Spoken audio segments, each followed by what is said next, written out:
Do irregular cycle affect female fertility? क्या irregular menses होने से प्रेगनेंसी होने में दिक्कत आ सकती है? हेलो एवरीवन, मैं doctor Meenal Dhawalia, gynaecologist, infertility consultant and laparoscopic surgeon.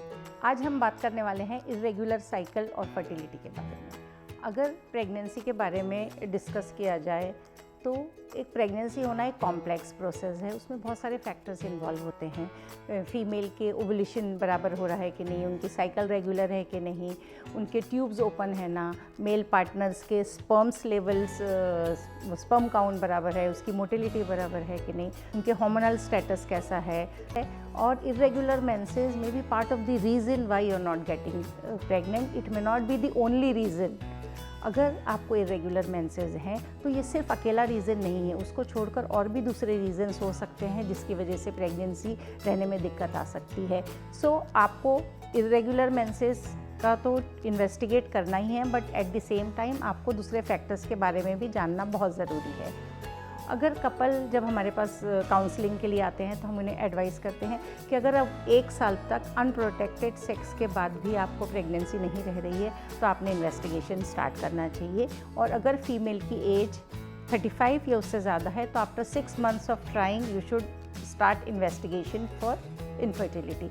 सो 2 चीज़ें ज़रूरी है कि आपको ये persistent of trying at the right time, आपको अपना फर्टाइल फेज़ मालूम होना चाहिए और उसमें ट्राई होने के बाद भी 1 साल तक आपको प्रेगनेंसी नहीं होना, ये एक पॉइंट। सेकेंड, फीमेल की age, female has a biological clock, तो जैसे ही उनकी एज 35 से ज़्यादा होती है तो प्रेगनेंसी होने के चांसेस, बिकॉज ओवुलेशन डिस्टर्ब होता है तो प्रेगनेंसी होने के चांसेस थोड़े से कम हो जाते हैं।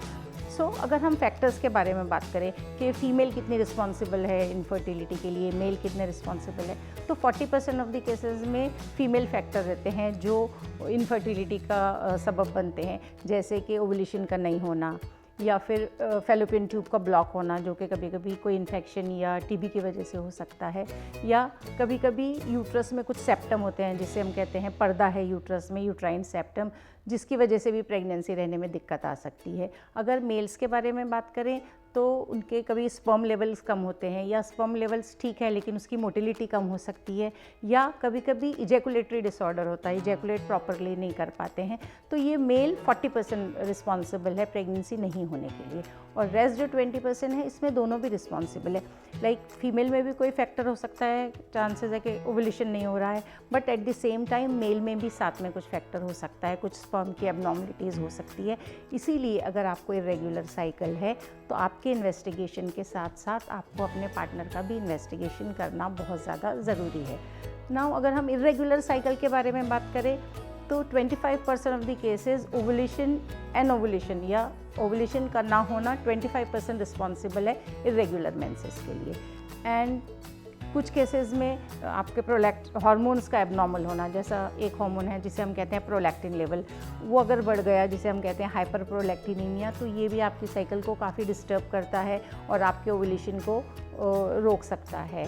कभी कभी थायराइड का इंडोक्राइन डिसऑर्डर जैसा थायराइड का बहुत ज़्यादा थायराइड का बढ़ना या कम होना, दोनों केसेस में आपकी ओवुलेशन डिस्टर्ब होकर आपकी साइकिल इरेगुलर हो सकती है। तो ये डिपेंड करता है कि किस रीज़न की वजह से आपको प्रॉब्लम है और वो रीज़न का आपका ट्रीट करना ज़रूरी है। सपोज़ आपको पीसीओडी है तो आपका लाइफस्टाइल चेंज करिए, आपके ओवुलेशन को ट्रैक करिए और उसके बाद ट्राई करिए और उसकी ओवुलेशन की मेडिसिन लीजिए तो आपका ओवुलेशन नॉर्मल हो, आपको प्रेगनेंसी में हेल्प होता है।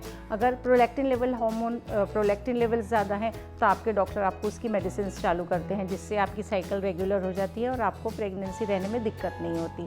सिमिलरली अगर हाइपो या हाइपर थायराइड है तो उसकी मेडिसिन लेने से आपकी साइकिल रेगुलर हो जाती है और ओवुलेशन स्टार्ट होता है, जो कि अगेन आपकी फर्टिलिटी को नॉर्मल कर सकता है। कभी कभी कुछ केसेस में साइकिल फीमेल की इरेगुलरली रेगुलर होती है, मतलब उनकी साइकिल काफ़ी डिलेड होती है, तो उन्हें ओवुलेशन तो हो रहा है पर वो अपने ओवुलेशन को ट्रैक नहीं कर पाते हैं, उनका फर्टाइल फेस कौन सा है, फर्टाइल विंडो कब है, वो ये पता नहीं कर पाते हैं और इस वजह से उन्हें प्रेगनेंसी रहने में दिक्कत होती है। तो ज़रूरी है सबसे ज़्यादा कि जब आप प्लान करें अपनी प्रेगनेंसी तो अपने डॉक्टर से मिलिए और अपने को, न सिर्फ अपने आप को बट कि अपने पार्टनर को, दोनों को इन्वेस्टिगेट करिए। और इन्वेस्टिगेशन के बाद सपोज़ आप में पता चलता है इन्वेस्टिगेशन के बाद कि यूट्रस में सेप्टम है, तो सेप्टोप्लास्टी यानी सेप्टम को निकाल सकते हैं। अगर पीसीओडी है तो पीसीओडी का मेडिसिन चालू करते हैं, थायराइड है तो थायराइड का करते हैं। सिमिलरली अगर मेल्स में कोई प्रॉब्लम है, एंड्रोलॉजिस्ट को बता के उसकी मेडिसिन चालू कर सकते हैं। तो प्रेगनेंसी होना एक जॉइंट एफर्ट है जिसमें आप और आपके पार्टनर दोनों का इन्वेस्टिगेट करना और साथ में ट्रीटमेंट करना बहुत ज़्यादा ज़रूरी है। सो अगर आप टाइमली अपने डॉक्टर से मिलकर अपना इन्वेस्टिगेशन करते हो तो I am sure you are going to get pregnant very soon. Thank you so much for watching.